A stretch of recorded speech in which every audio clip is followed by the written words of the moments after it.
Good afternoon, everybody. This is obviously an exciting time for the New York Giants as we're set to introduce our next head football coach. Before I get started, I'd like to thank ownership, John Mara and the entire Mara family, Steve Tisch and the Tisch family, Julia Koch and her family, along with the entire football operation for your commitment and your collaboration throughout this process. When we set out, we were looking for a proven winner and an elite leader.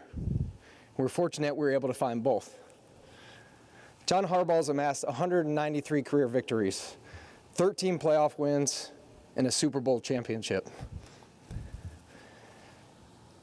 John has built a foundation of culture, player development, and toughness throughout each of his programs that he's been a part of. He's a proven winner, and when we set out to do this, we knew that John was going to be the perfect person for the New York Giants. When we did our research, what continually came up was John's respect that the players had for him and the ability to develop young men. And with that being said, I would like to introduce to you the next head football coach of the New York Giants, John Harbaugh.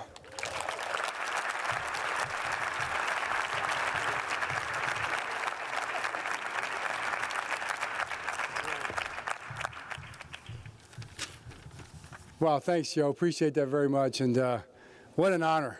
What an exciting moment. Walk in here and they say New York's a different kind of place, and I would say it's probably true, man. This is pretty amazing right here. This is incredible. And to see those players back there, see those guys smiling and ready to go to work, that gets me fired up too. So to everybody, just thank you very much. Thanks for being here. It's a profound honor to be entrusted with the responsibility of coaching the New York Football Giants. And my dad taught me that they were the New York Football Giants. They weren't just the Giants, they were the New York Football Giants, right, Dad? All the way back. One of the most iconic franchises in all of sports. I wanted this job. I think I told you that, Mr. Mayor. I wanted this job. I wanted this job. And to be on the biggest stage in the biggest sport. I know the challenges. I understand the expectations. I know the fans are hungry for a winner. We're here with one mission: to earn the right to be called the world champions in New York. And that's what we plan to do. If I can introduce my wife, Ingrid. I told you, now you're not coming up on the stage. No, if you can just say hi. My wife, Ingrid. Yeah. Our daughter, Allison, she couldn't be here. She's at law school trying to survive right now, so she couldn't make it. She had class today. And my mom and dad, Jack and Jackie, are here. Thanks for being here, Mom and Dad. Mom and Dad taught us to attack this day with an enthusiasm unknown to mankind, right? We learned that. And that's what we're going to do every single day. Jim and Joni, hey, out there. Jim, we're not in the AFC, Jim. You can breathe easy. But thank you to the Mara and the Tisch families who I had a chance to meet today. It's been incredible to get to know everybody better. Always had tremendous respect for these two families, starting with John Mara at the owners' meetings and all the competition committee meetings. We'd have all these conversations, and it goes way back. I thank them for their confidence and their partnership in this quest to build up our football team. Everyone involved, starting with John, Steve, Julia Koch, who I had a chance to meet today and talk to a little bit more, Chris Mara was a big part of this, Joe Shane, so many conversations, Joe, thanks. Just great getting to know you and the great football man that you are. Everybody in the organization has just been great. To the Ravens, I'd like to extend a profound thank you to Steve and Ozzie for the opportunity, for the guidance that they provided every single day, to all the players and coaches who have been unrelenting brothers all along the way through the years. We did great things. Thanks, guys. But now as we begin a new chapter in New York, our focus is simple. It starts with building a team that is physical and tough, that's capable of overwhelming their opponent from beginning to end, and especially at the end, that understands how to finish. that is smart and disciplined, that plays the game the way it should be played, and that everybody watching it, including those playing it, will be proud of. We're going to work together. We've got great and talented people to accomplish a shared mission. It'll be a relentless commitment to this organization, to the city, and the fans to do things the right way every single day. Nothing will be taken for granted. It will always, always be all about the team. The team, the team, the team. Thanks, Dad, for that. It'll always be about that. Now it's time to go to work. So with that, what questions do you have? Who's in charge of the questions here? Yeah. Gotcha. Congratulations, Coach. Thanks. I'm Andrew Rosario, New York Beacon News. 2 questions. After 18 years of being a head coach, did you consider taking time off before getting back into the fire? And as you look at this roster, can you tell the fans that they're ready to go to the next level and get to the playoffs? Yeah, thanks, Andrew.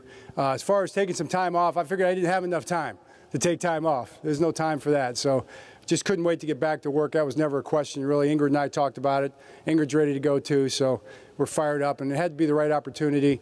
This was kind of the obvious one from the beginning. This was the one, like I said, I wanted. And I wanted it because of that very thing you just talked about. We have an opportunity to go win, you know, and I like these players, man. I had a chance to watch tape. I like the way they play. I like their style. I like how physical and how tough they are. And I know they want to be successful and they want to go to work. So absolutely, we can do that, and that's our plan to do that. The plan is to win every game. I mean, one game at a time. You go into every game planning to win that game. That's our expectation. That's what we will be expecting to do that. But we've got to earn the right to expect that by how we go to work and prepare and what kind of a team that we make ourselves into. Hey, John, Connor Hughes, SNY. How much of a role did Jackson Dart play in your desirability for this job, and what do you believe he's capable of long term? Right. Well, it's a great question because, you know, the quarterback's kind of important. You know, that's kind of a big deal. And I'm excited about Jackson Dart, you know, and I've seen your backup quarterback too, Jameis, up close and personal 2 years ago. So I saw him complete a bunch of passes. Yeah, I know. There you go. I saw you. I had you know, oh my. Remember that game, right? It was a great game for you. And so it starts with the quarterback for sure. I mean, the quarterback has got to, you build your team around your quarterback. I mean, you build your team around your players and what they do well. And I like the way he plays. I mean, I like his talent, skill set, all the things he's accomplished. But more than that, I like who he is and what he's about. And to me, he's about football. I mean, this young guy loves football. He wants to talk football all the time. And, you know, and that's kind of what I like doing too. So I think we're going to have a lot of great conversations. And I can't wait to get started with him. John, Mike Garofalo, NFL Network. Through the process, you had a chance to spend a lot of time and talk to Joe Shane a lot, the guy who just introduced you here. What was it about your interactions with him that led you to believe there's going to be great collaboration and cooperation here? No question, Mike. Probably the conversations themselves is what led me to believe there would be great collaboration. I mean, you know, obviously, you get to know Joe, and we start talking ball, and you see he's a football man. You know, this is a guy that this guy lives and breathes football. You know, his knowledge is deep. He knows the league. He knows the coaches in the league. He knows the players in the league. Probably knows all the scouts in the league, too, I'll bet, you know. He was impressive to me, and it was just really a joy to talk football and really dig into some of the plans that we might have going forward, see what we can build here. So I was impressed, very impressed. Hello. Jackson Thompson, Fox News. Welcome. Hey, Jackson. Several days before you were hired, President Trump put out a post advocating for you to become the next head coach of the Giants. How does it feel knowing the President of the United States has endorsed you for the job you're about to undertake? It feels really great, and I'll tell you, I also noticed on that post that he said, and John, take the job. So I thought that John Mara might have had something to do with that. I don't know, but it's cool, and it's sports. You know, it's sports. And everybody's excited. Everybody follows it at every level. People follow football. They follow the Giants. They follow the National Football League. Like we said, it's the biggest sport, you know. And this is the most iconic franchise in the biggest sport. So here we are.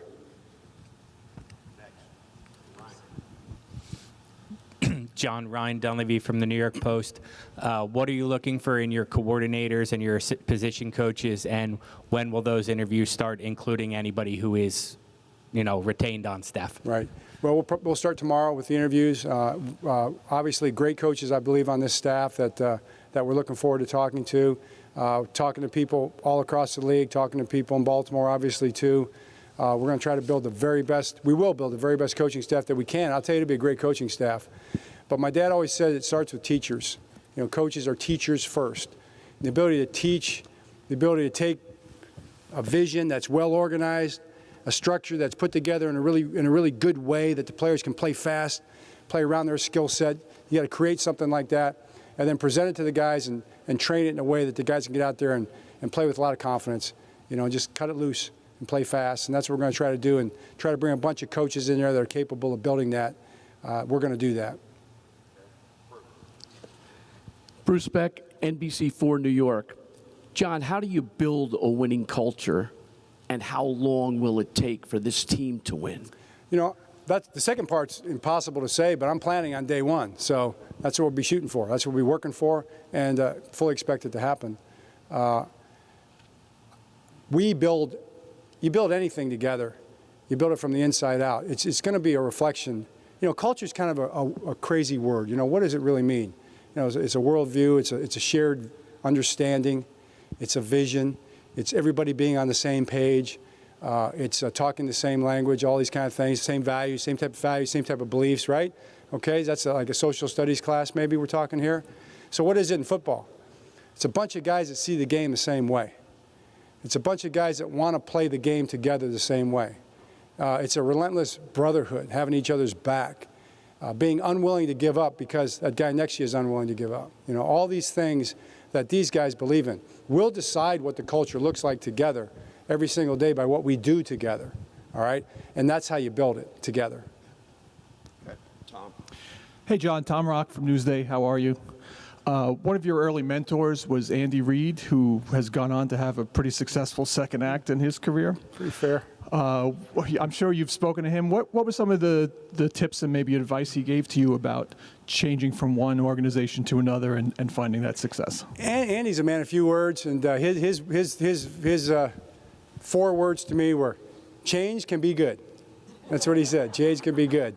And he was excited. He's fired up for us. He's a good friend. And yeah, we'll try to do. You know what? How about we do this? How about we deal that right now? We'll sign up for that deal right now. What he did in Kansas City. Let's do that. Yeah. Hey, John. Paul Schwartz with the New York Post. Hey, Paul.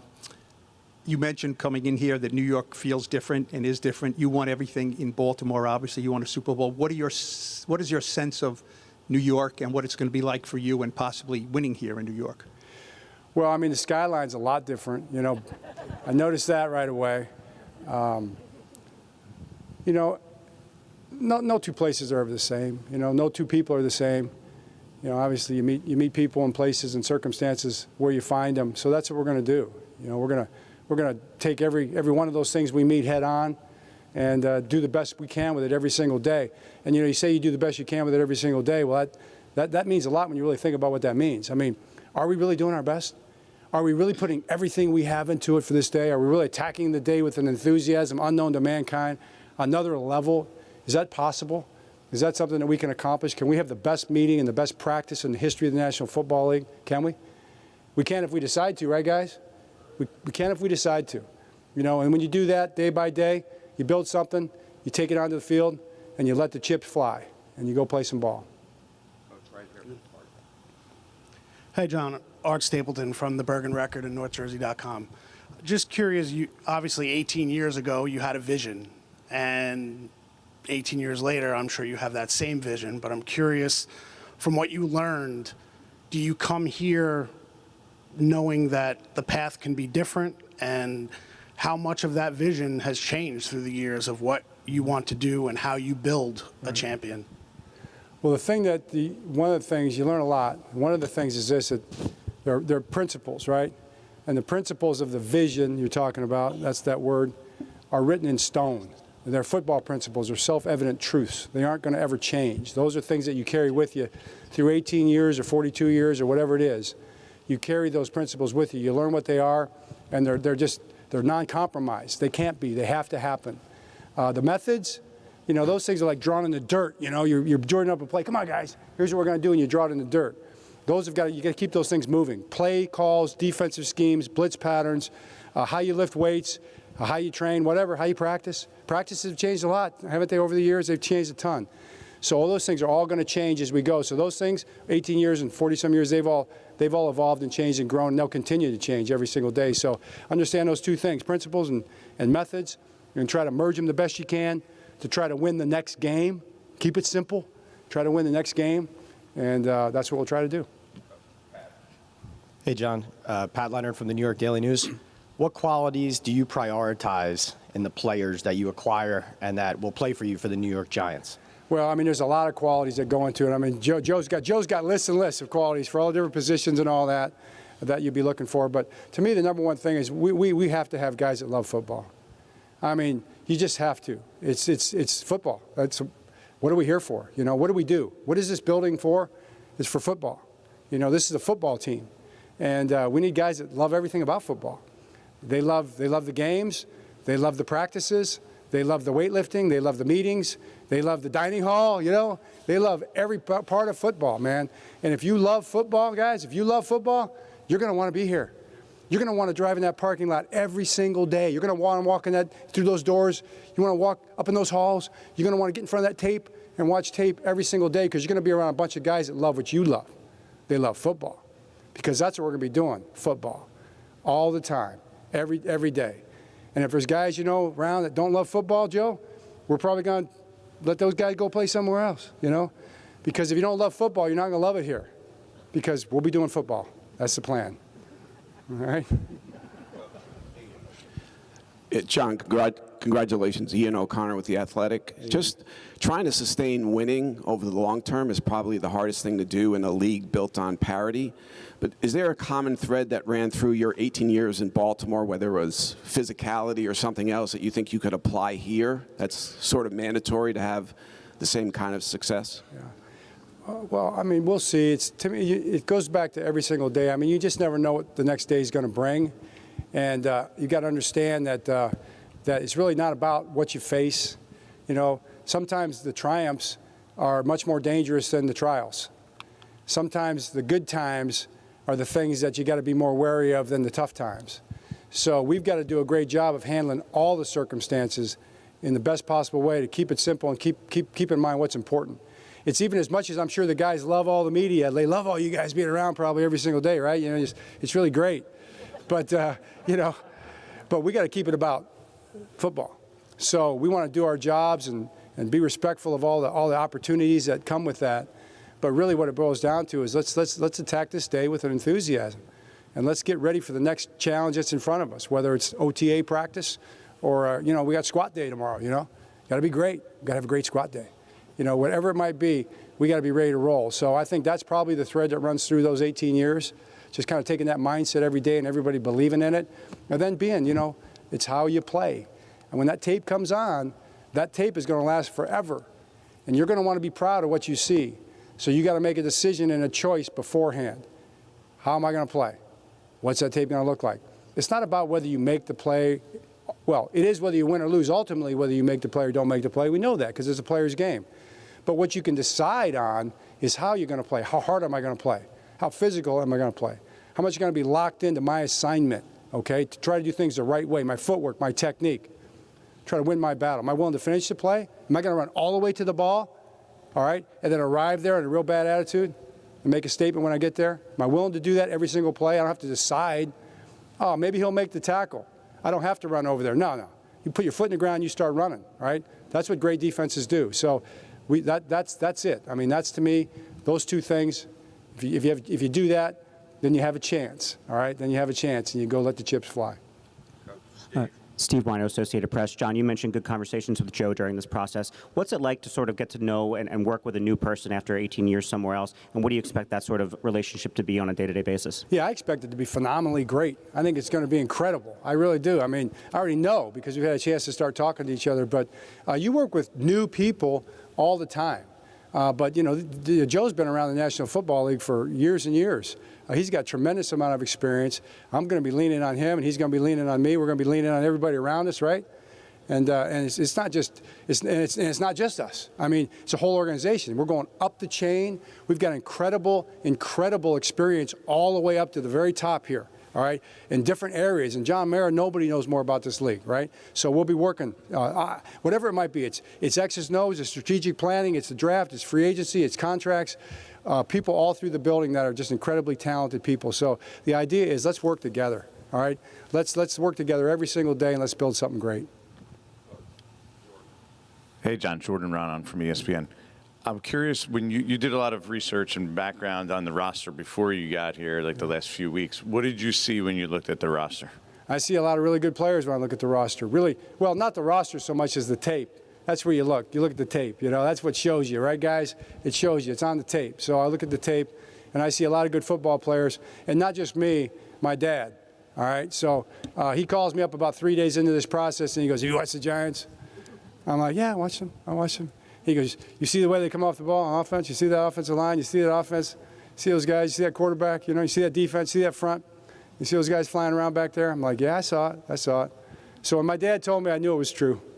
We have a chance. We have a chance. Yeah.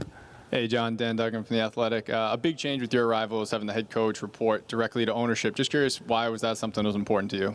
Well, you know, to me, it's really not that important in the big picture, in the big scheme of things. I think it's kind of overblown just a little bit in terms of how it works. But the main thing is that it works, you know, and that we work together. That's what matters. So that's kind of what I was used to, and it felt like a good way to kind of start off.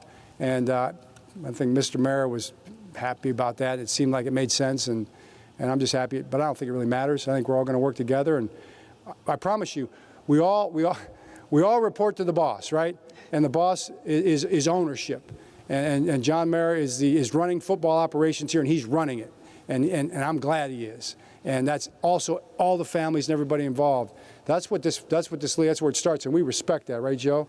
And we want our bosses to be happy. We want them to be smiling and happy. We want them to know we're trying to do things the right way every single day, and that's what matters. All the other stuff is just.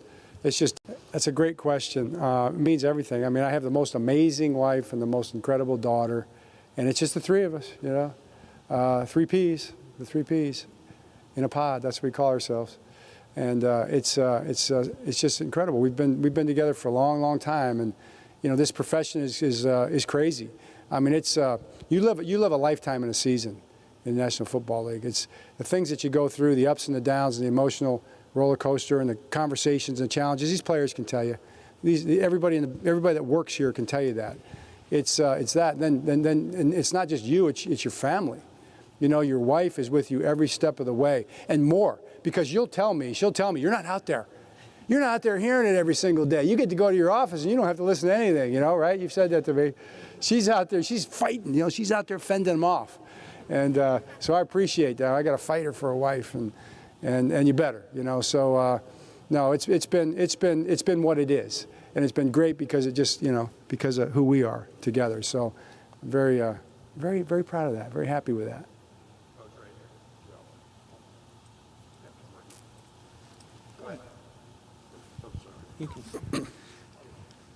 Sorry, John. Joe Messeri, Pix 11. Congratulations again here. The NFL's a league where we see teams go worst to first all the time. Plenty of evidence this year. Is there a similar characteristic you see among those teams that that manage to have those big turnarounds from one year to the next? And do you see what do you see here that indicates that? Well, you know, that's a great question, and it's probably something that maybe I should take a look at. We'll do some kind of study. We got all these analytics guys, so we'll have them do a study on that, you know. But to me, I see the teams that play really good. That's what I see.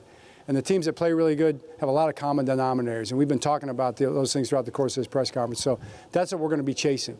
It's going to be about how we play. It's going to be about us every single day. just becoming as good as we can be. You know, if we're gonna be in coverage, we need to be square. Our eyes need to be where they're supposed to be. You know, we need to be doing things the right way. So whatever it is, let's do it the right way and see how good we can get. Beautiful. Anything else? Coach, we're all set. All right, great. Thank you very much. It's an honor. Thanks a lot.